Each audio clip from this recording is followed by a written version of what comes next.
Animirani film je podobno kot je lutkovno gledališče ali pa kot so slikanice. Izrazito odprta naslovniška forma se mi zdi nagovarja otroke in odrasle. Ampak na splošno pa obstaja nek stereotip, da je to izrazito otroška umetniška forma. Kake so vaše izkušnje s tem? Se s tem strinjate? Vas to omejuje na nek način? Najprej bi pozdravil vse gledalce in poslušalce, če smem. Upam, da vas je čim več. In, me veseli, da sem lahko tukaj. Kar se tiče vašega vprašanja, se strinjam, da pač veliko animiranih filmov vsebuje kompleksne teme, globoka sporočila, zapletene like, ki pač niso namenjeni otrokom, ampak stereotip pa obstaja, ja. Zakaj je pa tako zakoreninjen? Bi pa jaz rekel, da predvsem zaradi količinskega razmerja, se pravi, risank za otroke oziroma animiranih filmov za otroke je veliko več kot za odrasle in pač navajeni smo, da otroku rečemo: "Poglej eno risanko," ali pa: "Zdaj pa dosti risank." Poleg tega pa so risanke pogosto barvite, igrive, preproste, kar še dodatno podžiga to prepričanje. Vendar se industrija animiranega filma razvija in veliko filmov, vedno več filmov cilja na zrelo občinstvo. Animacija se uporablja za raziskovanje tem, ki so primerne za odrasle, recimo Persepolis, Spirited Away, Waltz with Bashir, par naslovov mogoče.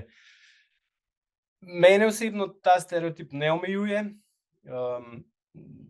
Recimo pri vsaki epizodi Mačka Murija smo se vedno trudili vstaviti kakšen pripetljaj, ki bi bil recimo zabaven tudi za starše, čeprav ni namenjen njim, ampak oni dostikrat spremljajo otroke pri ogledu v kinu. In kot ustvarjalci imamo svobodo se izraziti skozi različne žanre. Trenutno dejansko razvijamo kratko risanko za odrasle, ki se dogaja v času preganjanja čarovnic na Slovenskem, Srhljivko. Skratka, pomembno je, da se zavedamo raznolikosti občinstva in da poznamo svojo publiko.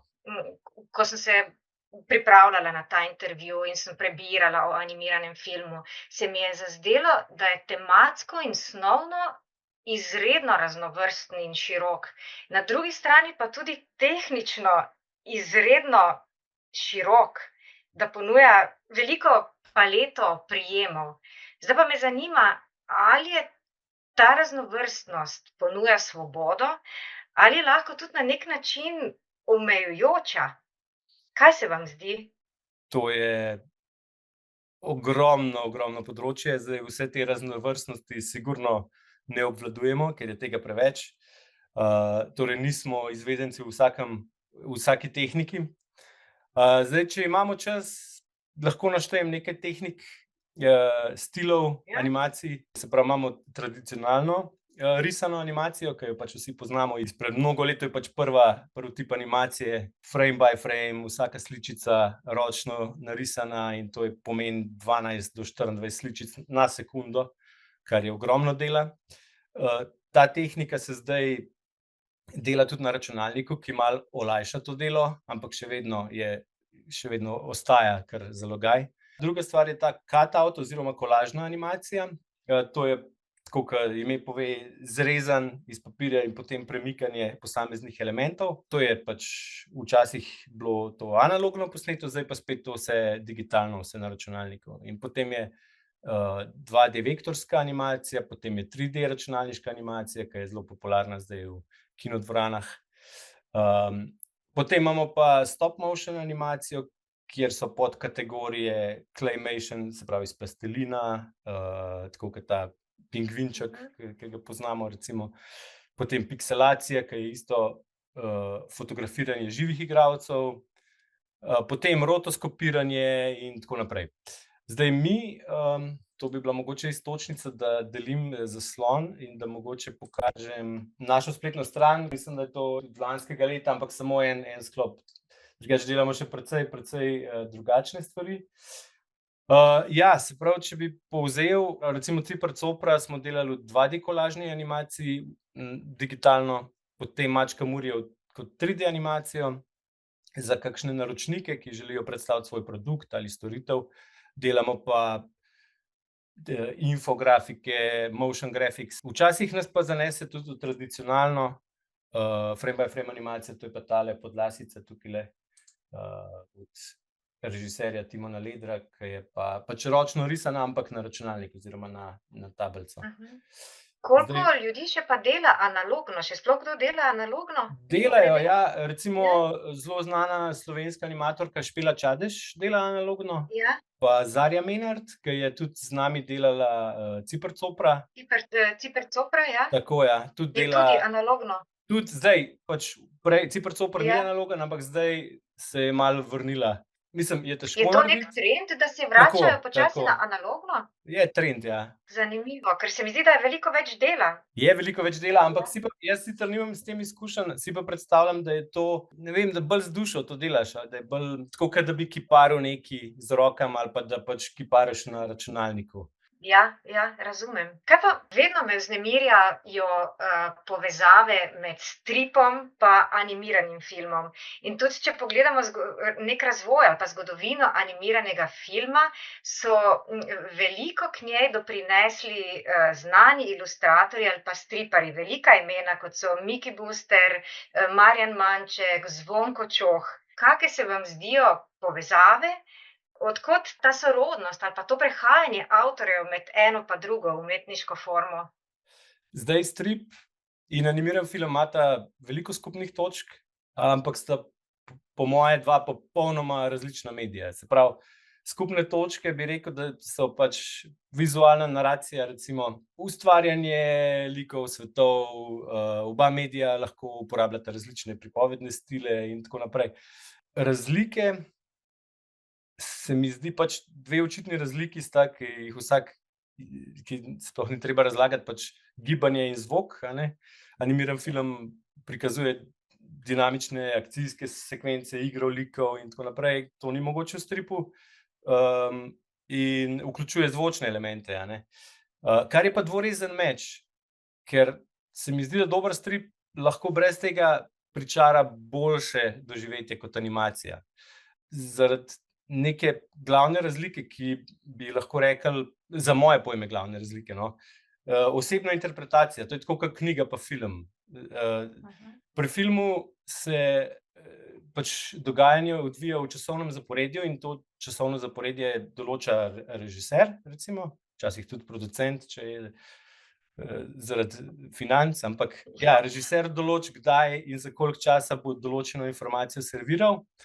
In to zahteva pač manjšo vključenost od gledalca, medtem ko stripi ponujajo statične trenutke, ki jih bralec sam povezuje med sabo in prebere v svojem tempu in si tudi po svoje predstavlja zvočno plat zgodbe, ki je tukaj opisana samo slikovno ali pa tekstovno, a ne. Kot da bi bil delež sodelovanja pri stripu na bralčevi strani večji kot v animiranem filmu, na nek način, ne? Ja. Aktivnega sodelovanja. Kot knjiga pa film, bi rekel, ker dostikrat slišimo, saj film ni bil slab, ampak knjiga je pač ful boljša, a ne, ker si toliko več predstavljaš, pa vidiš ta notranji svet od lika in tako naprej, a ne.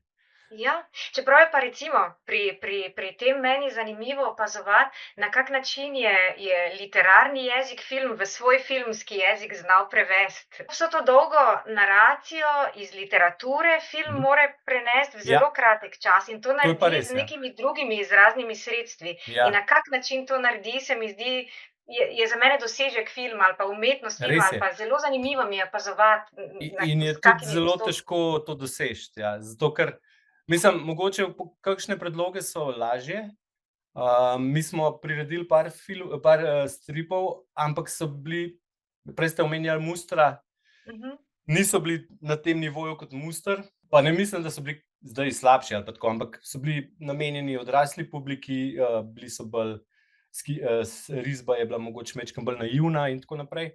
In to pač pol prenese tudi veliko bolj enostavno animacijo pa to, medtem ko pri Mustru, jaz si Mustra ne bi upal prenesti. Prej ste omenjali, mi je bilo zanimivo, glasbo pa zvočne efekte. In to je tudi eno od mojih vprašanj, kaj bi se zgodilo, kaj je animirani film brez glasbe, brez zvočnih efektov, je to sploh možno?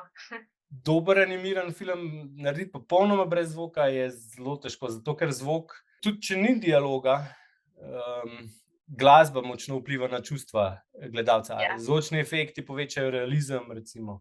Ja. Lahko se nekaj zgodi izven slike, pa boš slišal, a ne, se pravi, boš peljal zgodbo prek zvoka naprej, a ne. Ja, to vas sprašujem točno zato, ker jaz velikokrat filme gledam brez zvoka. In potem ugotovim, če jih gledam še enkrat, včasih jih gledam dvakrat z zvokom, zvok prinese čisto drugo čustveno dimenzijo. Recimo nekaj, kar recimo brez zvoka sploh ni strašno, je z glasbo grozljivo strašno. Slika pa je ista, dogajanje je isto. Super so recimo momenti v filmu, kjer se zvok ugasne in potem to povzroča določeno napetost. Ampak to je pač nek element, ki brez tega, da je drugje zvok, pač ne bi funkcioniral, a ne. Glasba verjetno čustva, je neka umetnost, ki najbolj direktno nagovarja čustva, mogoče. Se mi zdi, in to tudi filmu in animiranem filmu dela. Kaj pa scenarij, koliko pomembna je recimo v animiranem filmu dobra zgodba, dobra pripoved, kako nastaja scenarij in kaj je z dialogi, recimo, na kak način se tvorijo, posebej kadar je osnova knjiga? Zgodba je temelj, ki pač občinstvu daje motiv za gledanje. Tudi najboljši vizualni efekti in ne vem kaj, animacija, čeprav tehnično zelo dovršeni, brez zgodbe delujejo prazno, nepovezano, brez veze, a ne, naveličajo se hitro. Zdaj, kako nastane scenarij, bi rekel, pač seveda najprej z neko idejo in potem se ta ideja, če je pri nas, no, če je recimo sprejeta v celi ekipi, sledi sinopsis, se pravi nek kratek opis te zgodbe.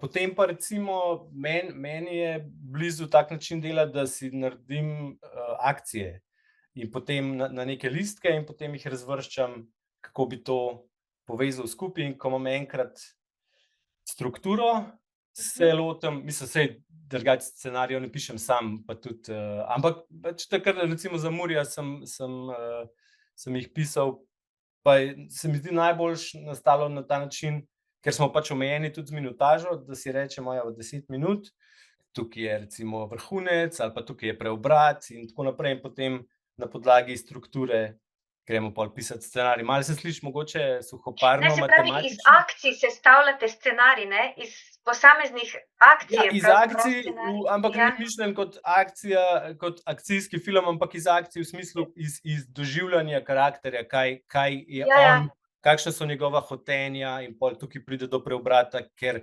sreča nekoga in mu nekaj pove, ali pa ga pač tako, se pravi, važno je, da gre zgodba malo cikcak oziroma da ni linearna, a ne. Ja, da je dramaturško tudi tako, ja. Ja, primerno. Kaj pa dialogi? Dialogi zdaj nastajajo tekom nastajanja scenarija, včasih kakšen dialog vržemo ven, ker rajš pokažemo z obrazom kakšno čustvo ali pa kaj takega. Recimo pri Muriju se mi zdi, da smo malo zapretiravali z dialogi v zadnjem delu, da je malo preveč govora. No, kaj pa Ciper Coper, recimo, tam pa je že v osnovi, v slikanici, mislim, je zelo veliko dialogov. Ja, zelo veliko, ja. In to pol tudi je problem časovna omejitev, ker so fajn dialogi, pa jih je težko ven metati in pol mogoče izgleda preveč nasičeno včasih zaradi tega, ja. Mi nekako delamo bolj po občutku. Definitivno štartamo z original dialogi in potem vidimo, kako to funkcionira v filmu. Zato, ker tukaj moram povedati, pomembna stvar pri scenariju. Mi recimo za produkcijo skoraj da ne uporabljamo pol scenarija naprej, ker je težje brati, pa scenarij se vsak lahko malo drugače razlaga, zato iz scenarija naredimo snemalno knjigo oziroma storyboard in iz tega animatik. Včasih ta storyboard kar malo preskočimo in takoj slikce zmečemo v timeline in naredimo animatik. Zdaj animatik lahko pokažem za Murija.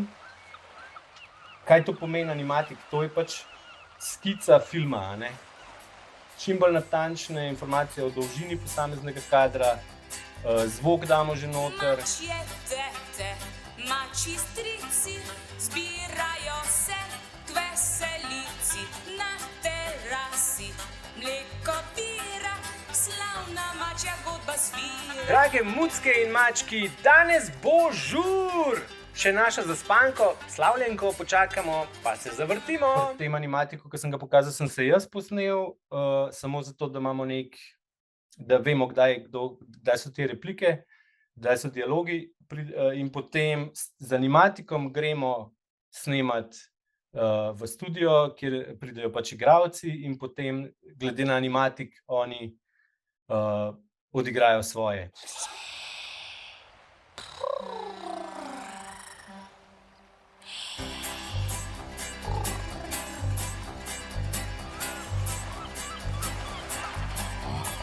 Mačje tete, mači strici, zbirajo se k veselici na terasi.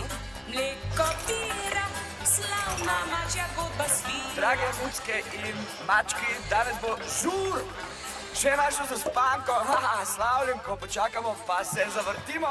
Na tem primeru smo zdaj zelo nazorno videli, koliko pomemben je tudi zgrajen likovni delež, ne? Vsa ta ilustracija, scenografija. Mislim, ilustracija je definitivno zelo pomembna, ni sicer najpomembnejša, tako kot sem rekel, vsaka stvar je 50. Ja, vseeno sem vas hotela vprašati, če mogoče to pa je najpomembnejše, ne glede na to, kar ste prej rekli, ta likovni delež. Ne. Ja, mislim, prva stvar je vizualni slog, ne? Prva Ja. stvar, ki jo opazi gledalec, to močno vpliva na prvi vtis. Ampak animirani filmi so izrazito, bi rekel, multidisciplinarni in uspeh temelji na pač sodelovanju vsega tega. Vizualni slog, scenografija, animacija, ki je zgodba zase, tehnika animacije sama po sebi pritegne ali pa odbije gledalce. Kvaliteta animacije vpliva na verodostojnost gibanja likov, kar je zelo pomembno pri čustvih, a boš zadev to nianso ali ne. Potem je zgodba, ki sva že rekla, pa zvok. Ta preplet, ne, je pravzaprav vseh teh elementov, Ja. je na koncu največji, kaj bi rekla, največja umetnost, največji izziv.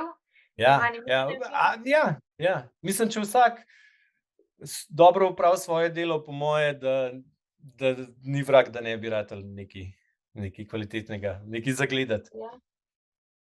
Kaj pa sinhronizacija?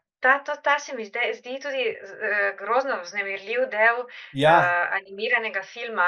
Vi ste delali, to sem bila prav pozorna, pravzaprav z največjimi imeni slovenskega gledališča pa filma. res je. To so bili Polona Juh, Jernej Šugman še takrat, Marko Mandić, Jana Zupančič, Aleš Valič.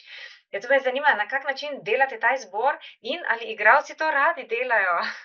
Ali se jim zdi, enkrat sem gledala neki intervju z nekim tujim igralcem, kjer je rekel, ampak v pozitivnem smislu, če hočeš delati sinhronizacije, moraš biti malo nor. Ja, bi rekel. Definitivno imamo veliko srečo, da lahko sodelujemo s igralci takega kova, ker so res vrhunski in to se tudi pozna v studiu, kjer jih je res, niti ni treba toliko režirati, ker že samo iz animatika, sicer mora biti tudi dobro narejena animatik, dobro narejen, da razumejo, kaj hočemo od njihovega lika, ampak so res takoj, Juri Zrnec, pokojni Jernej Šugman, noro, Klemen Slakonja, to takoj naredijo odlično. Prav s težavo rečeš, dajmo še enkrat, čeprav veš, da je bilo že prvič popolno, dajmo še enkrat posneti, ker bi rad imel izbiro, ampak niti ni treba imeti, ker je res dobro. Kako jih izbiramo? Izbiramo jih glede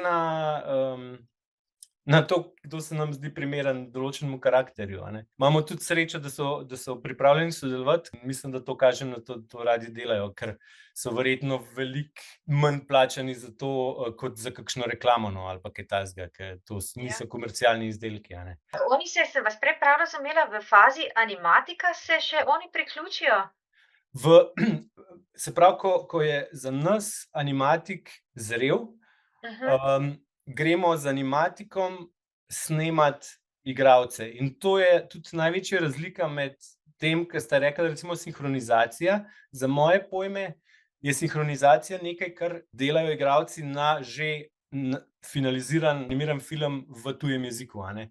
Se pravi, če oni dobijo nek film, ki je v angleščini, ga prevajalec prevede in potem oni probajo čim bolj zadeti usta in intonacijo in tako naprej. To je sinhronizacija. Pri nas pa tega ni, zaradi tega, ker mi nimamo še animacije. Mi delamo animacijo po zvoku, ki ga oni posnamejo. Torej, pri nas igralci imajo veliko več svobode, da dajo svoj talent noter, ne. Kreativnost, ne? Kreativnost, ja, in tudi improvizirajo lahko v studiu. In velikokrat se zgodi, da igralci prispevajo tudi malo k dialogom v scenarij.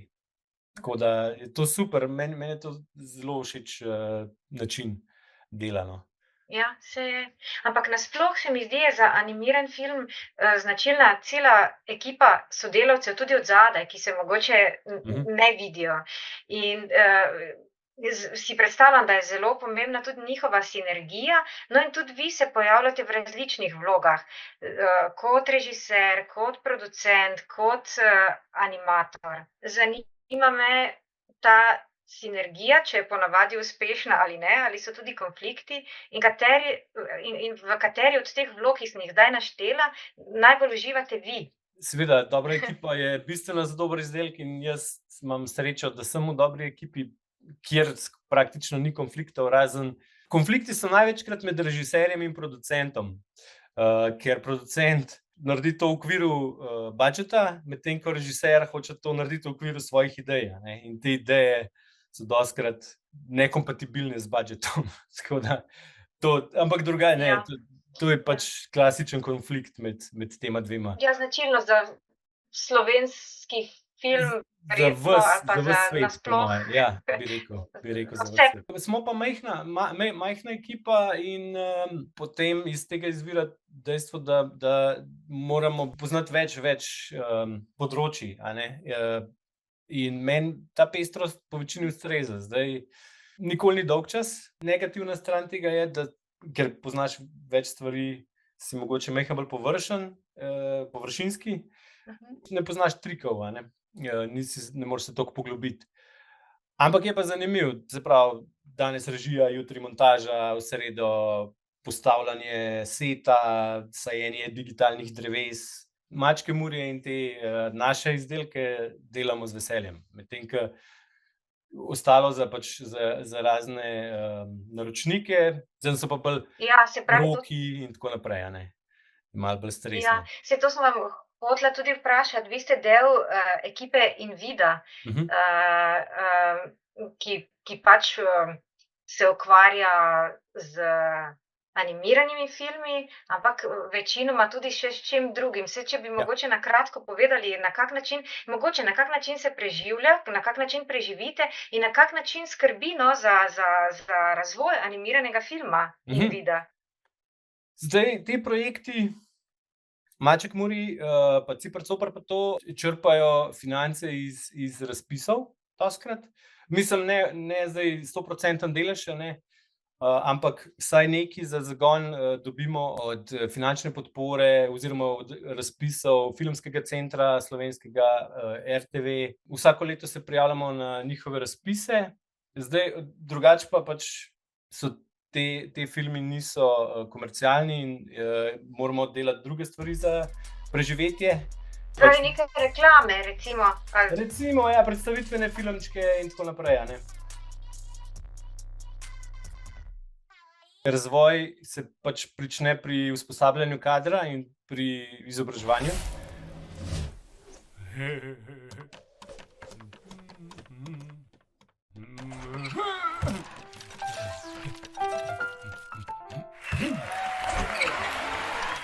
To, kar smo videli, pač en filmček, ki sem ga jaz naredil na izobraževanju lansko leto, pol moj sodelavec trenutno zaključuje eno najboljših spletnih šol animacije. Je pa Invida kot studio pa pomaga številnim dijakom in študentom slovenskih šol multimedije s praktičnim izobraževanjem, se pravi, pridejo k nam narediti svoj projekt. Kar je po moje zelo pomembno, no, da je praksa, da sam delaš nekaj in potem od ljudi, ki to delajo že 10 let, slišiš, kaj bi mogoče bilo boljše, pa kako bi bilo lažje, pa hitrejše, pa tako naprej. Tako da, Ampak kaj pa na nacionalnem nivoju? Pa ne vem, če je poskrbljeno. Je poskrbljeno? mislim, ja, to, kar sem rekel, da moj sodelavec dela šolo animacije prek spleta, take šole ni v Sloveniji, a ne. Tako da zdaj tudi ni toliko animatorjev. Zato je tudi en od teh ključnih elementov razvoja filma je tudi mednarodno sodelovanje, ker je animacija pač globalna industrija in je veliko studijev tako po Evropi kot po svetu. Tudi mi sodelujemo zdaj trenutno z Armenci, Slovaki, Indijci, Bosna pa Hrvaška še. Ne vem, producenti imajo več informacij o tem, jaz sam vem za te, ki konkretno imamo sestanke z njimi. Tako da. Pa pač treba spremljati tehnologijo, ki gre zadnje čase neverjetno hitro naprej. AI-ja v tem pogovoru sploh ne bom omenjal, ker Se vam zdi, da vas utegne ogrožati umetna inteligenca? ja, po moje zna ogroziti marsikoga, no. Zdaj ne vem, pač se pravi, boljše, da ne grejo predaleč, ampak te ustanovitelji teh podjetij pa to zagovarjajo, da je AI v službi človeka, ampak zdaj bo v nekaj letih možno narediti ogromno stvari, ki jih zdaj trenutno dela človek, in pač podjetja ne bojo več rabila toliko ljudi, a ne, definitivno. Jaz mislim, da bo sigurno. Podjetja, Ja. iz tega vidika zagotovo. Ampak se mi zdi, da neke človeške ustvarjalnosti pa ne vem, če jo lahko preseže. Ne vem, upam, da ne. Ne. Upam, da ne, ampak saj. Človek se zna Jaz sem prilagoditi. optimistična, no, kar se tega tiče. Ja, saj nekaj optimizma je, ampak je pa majčkeno napetosti vseeno z moje strani, no. Tako malo spremljam, pa je prehitro gre vse naprej, tako. Mogoče zato, ker sem že malo v letih. To se bojim, da je to pravi odgovor. Mislim, da res, da starejše generacije imamo težave s temi hitrimi spremembami. Ja, definitivno. Najbrž, ja. Ampak nekaj drugega sem še vas hotela vprašati, tudi vezano na ta ne sicer na izobraževanje, na finančna sredstva pa. Namreč slovenski animirani film mora vztrajati na kratkih formah, ne. Ne morete si verjetno privoščiti celovečernega animiranega filma. Vas to verjetno omejuje na nek način, ali vidite tudi kake prednosti mogoče? Ali sprejmete dejstvo? Ja, moram reči, ne vem, a zato, ker sem se navadil tekom let, ampak meni so kratke forme, sploh animiran film, so mi bližje, no.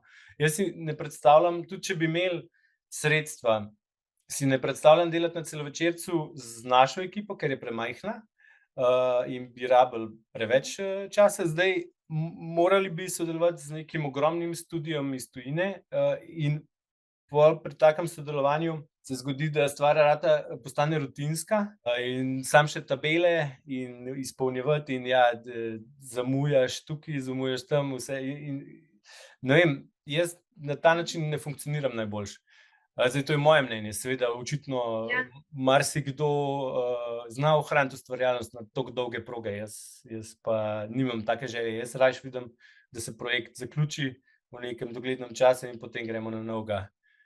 Tudi lažje je postaviti, to je za celovečerca, animiranega celovečerca je treba postaviti, kot bi rekel, za neko tovarno, neko produktno linijo, in ta načrtovanje je zelo dolgotrajen, pa zelo dobro moraš načrtovati, če ne se ti lahko hitro kaj zalomi na toliko velikih projektih. Mislim, že pri nas se pozna, a delamo nekaj minutnega ali delamo 15 minut. Že to je ogromna razlika, medtem ko za celovečerca pa pol še toliko bolj. So pa izzivi tudi pri kratkih filmih, ki jih delamo mi, je pa tudi minus, recimo, da je treba razvijati, če ni serija, da niso isti karakteri, pa to, če je toliko različnih pristopov, različnih stilov, je treba vsakič razviti na novo, in tudi predprodukcija zahteva veliko energije in časa. Predprodukcija je del, se pravi, od ideje, scenarija do animatika. Rekel bi, da se predprodukcija konča z končnim animatikom in potem produkcija je animacija. Se pa v predprodukciji zgradi tudi, recimo, če delamo v 3D, tako kot Maček Muri, se zgradi mesto, se zmodelira karakterje in tako naprej. Tako da to bi bila predprodukcija. Ja, in to je naporno, če in to se je- gradijo filmi, kratki animirani filmi vsakokrat na novo. Tako, ker je vsakič predprodukcija, zato se zadnje Ja. čase nagibamo k razvijanju serij kratkih animiranih filmov. Tako so liki že pripravljeni, scena je pripravljena, scenaristi poznajo karakterje, vejo, kako se obnašajo, ni se jim treba na novo učiti in razmišljati o karakterjih, ampak jih karakteristike poznajo, a ne. In lahko gremo pač v akcijo, lahko štancamo scenarije in gremo v hitro proizvodno, no. No, saj to me zanima. No, še eno vprašanje prej. Se mi je zdelo pred Mačkom Murjem in temi vašimi konkretnimi režijami, ampak opazila sem pri vas, je zelo pomemben humor in gegi. Pa me zdaj zanima, če se motim, oziroma če je to značilno samo za vas, ali se vam zdi, da je za animirani film nasploh zelo pomembno? V animiranem filmu je humor kar prisoten, ampak ni pa povsod, seveda, pač tako kot drugje, a ne, so tudi drame pa tako naprej, ampak jaz imam rad humor, rad imam tudi slapstick, bi temu rekel, pač ta Tom in Jerry humor, ampak mogoče ne čisto več v tem nasilnem smislu. Ampak je treba znati dozirati to, no. Ker to je zelo težko v bistvu dozirati, ne? Ja. Ta humor, pravo sorto humorja je strašno težko. Res je, ja. In vam to zelo uspeva. Se mi zdi, da imate zelo izostren občutek, kdaj in kaj. Hvala. Upam. Ne razmišljamo o tem, no. To je pač, pišemo to, Se vam zgodi. Se nam zgodi, tako. Ja. Najbolj jaz opazim, koliko je fajn nekaj zabavnega dati risanko v kinodvorani, ko pridemo na projekcijo Mačka Murija, recimo, in vidimo, koliko otroci uživijo. Maček Muri je itak fenomen, ki mene preseneča, ne, namreč nastal je leta 1975, Kaja Tanković, govorim, slikanica, in je še vedno ostala živa. In zelo veliko nekih predelav je doživela, od zdaj, če grem, radijske igre, mislim, da je bil tudi musical posnet, pa gledališka predstava, pa CD-ROM, pa razne kartonke in igračke. No, in vi in Invida se je lotila tudi animiranega filma. In kar je mene pri tem animiranem filmu pravzaprav najbolj presenetilo, je to, da ste precej, zagotovo je Maček Muri, vsi vemo, da je to Maček Muri, ampak pravzaprav ste se pa precej oddaljili od zgodbe. Se mi zdi, da ste se bolj približali pesmim Jerka Novaka in Nece Falk, in kar me je še bolj presenetilo, vi ste se oddaljili od ilustracij Jelke Reichman, ki so kultne in po njih Mačka Murija prepoznamo. Ja. Te je delal ilustracije na novo naredil Matej Lavrenčič, ampak kar me pa je še bolj presenetilo, da vse to izvrstno funkcionira. In pravzaprav, zakaj ste se odločili za številne drzne odločitve in ali ste vedeli, da boste uspešni? Nismo vedeli, da bomo uspešni. Ampak No, ker ste dobili tudi nagrado, da še Maček posebej Muri. povemo za Mačka Murija. Ja, to pa. Odločili smo se, da bomo v vsako epizodo dali 2 pesmi Nece Falk in Jerka Novaka in da bo okrog teh pesmi se nekako gradila zgodba. Ker smo mi pač iz otroštva poslušali te pesmi in so pač naše, ponotranjili smo jih. Ja. Zdaj pa smo se sicer tudi drzno odločili, da bomo v zadnjem delu naredili svojo pesem. Nocoj nihče nam ne teži, nocoj vsi smo brez skrbi. To je mačji ples, gremo do nebes, samo 9-krat se živi. 1, 2, 9, za pojmom jav. Kar se tiče originalne zgodbe, smo iz nje črpali karakterje. Zdaj, zakaj smo šli pa v to, bi pa rekel, da nekaj zaradi časa, kot ste rekli, je knjiga nastala že leta nazaj. Mi smo pa to delali koliko 30 let kasneje, ne, nekaj takega ali pa še več. Ja, In še več verjetno. prvi del, ja, še več. Ja. In trend se je malo spremenil. Ne pravim, da slikanica Jelke Reichman bo vedno zimzelena, ker so super, super ilustracije. Ampak tudi kar se tiče prenosa risbe slike v 3D okolje, se pojavijo težave.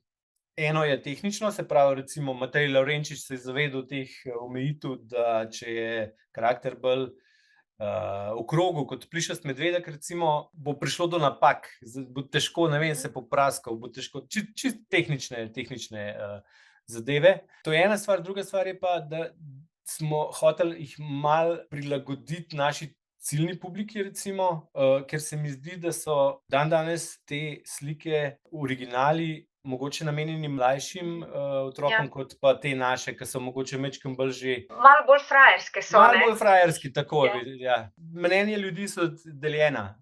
So deljena? Ker je Maček Muri zelo ukoreninjen in tudi risbe Jelke Reichman so.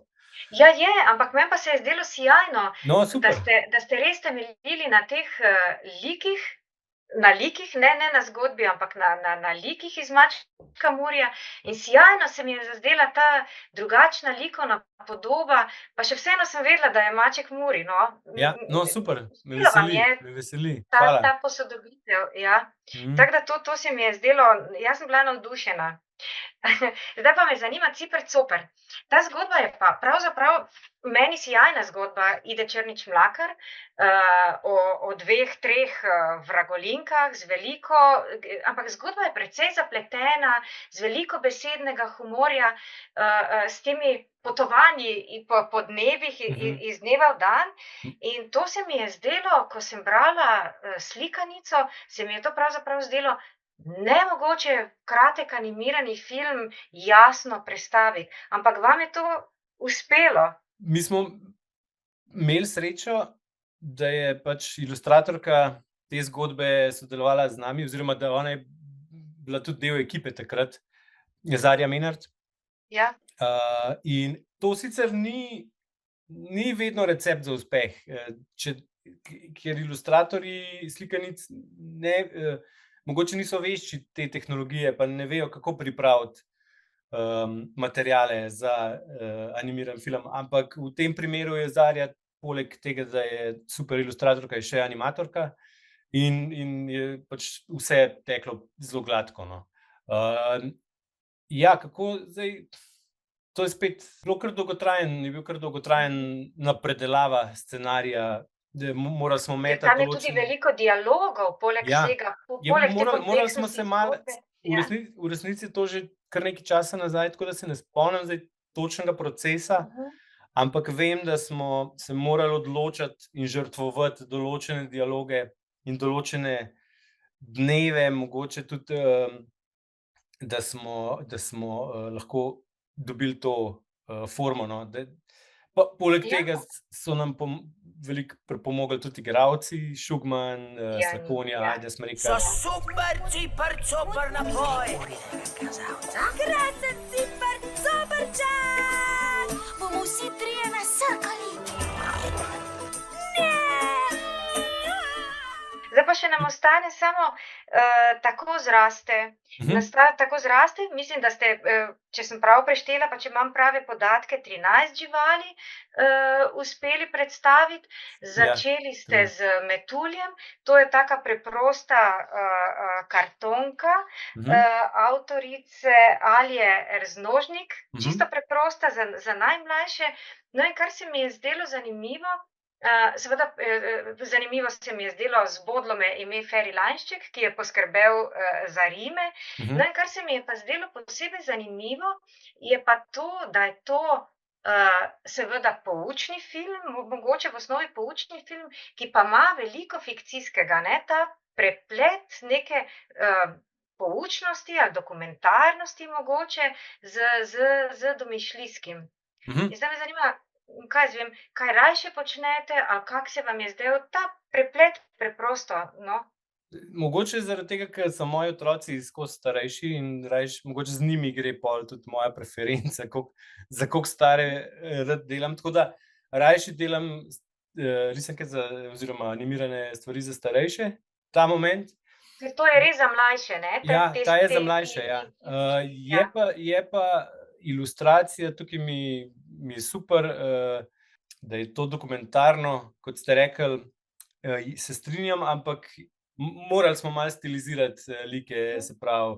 Neko zgodbico ste dali noter, da ste čustva lahko prebudili, si Tako je. predstavljam. Pa povečati oči, recimo, zato da so bolj prikupni, da se bolj povežeš. Morali smo se držati približno resničnih dejstev o živalih, čeprav se vse živali na koncu zaljubijo, kar mogoče ni čisto resnično. Liki so... No, ampak potem zrastejo nove živalice iz tega. To pa je, to pa res. Animacija mora biti bolj realna, no, tukaj. Se pravi, ne sme biti pretirana nekih squash and stretch momentov. Pač to se mi zdi, da tukaj se moramo še najbolj držati, no. Držati nazaj, da ne ušpičimo kakšne neumnosti. Ja. Drugače pa super, mislim, se pravim, tukaj mi je ilustracija zelo všeč, pa to ni pa, mislim, na televiziji vidimo dosti divjih risank, no. Tako da ta se mi zdi malo umiriti. Ja, te so zelo nežne. Nežne, ja. Pa Feri lepo je lepo zaokrožil pripoved. Zelo. Ko končno ukrade ji divje srce, jo vroča ljubezen odpelje v gore. Zdaj pa še samo zadnje vprašanje, ki smo se ga prej že dotaknila. In to vprašanje mene muči vsak dan bolj. To je razmejitev teh ali pa različno doživljanje generacij. Recimo, če pogledam sodobne medije, mlajše generacije takoj konzumirajo, z lahkoto konzumirajo. Malo starejše generacije, to smo že prej ugotavljala, pa tem spremembam malo težje sledimo. Ja. Se pravi, je to neka generacijski velik razhod, vsaj na tak način ga jaz vidim. Ampak po drugi strani pa smo začela tudi z generacijami, ne. Tudi animirani film na nek način je vsaj, v resnici ni, ne, ampak stereotipno pa je tudi en velik razhod zopet med dvema generacijama, tu pa recimo med otroško pa med odraslo. Ampak kako vi, ali vidite podobno, na kak način to doživljate? Kaj pa vem, bi rekel, mislim, tukaj mi na misel pride mogoče osebna primerjava med mojo generacijo in generacijo mojega sina, recimo. Mislim, da imajo mladi vedno krajšo pozornost, ker težko gledajo daljše vsebine, berejo knjige, tudi težko. Pač nič čudnega glede na poplavo vseh teh vsebin. Krajšo pozornost imamo pravzaprav vsi. Ja. Vedno bolj. Vedno bolj, res je, ja. Čeprav, mislim, ne vem, meni se še vedno uspe usesti pa prebrati kaj, ampak... Ja, starejši imamo izkušnje nekaj drugega, ne, mlajši pa nimajo. Mogoče je to največja razlika, ne vem. Ja, jaz mislim, pozornost je ker so rojeni s telefonom v roki. Jaz bi rekel, da je to tono, da so to te vsebine, ker je vse na dlani in samo en swipe stran. Tak. Je pa res, ne, da starejša generacija je pa vedno bolj na rob postavljena zaradi neobvladovanja nove tehnologije in nezmožnosti sledenju nove tehnologije. Razvoj tehnologije gre toliko hitro naprej, da je v tem največja razlika pol pri generacijah, se mi zdi. V tem znanju. In starejšim ne moremo več slediti, ker očitno imamo neke druge, na drugačen način, verjetno način mišljenja vseeno deluje. Imamo pa druge prednosti pol. Pač večjo pozornost, radi smo vrtičkamo, pa take stvari.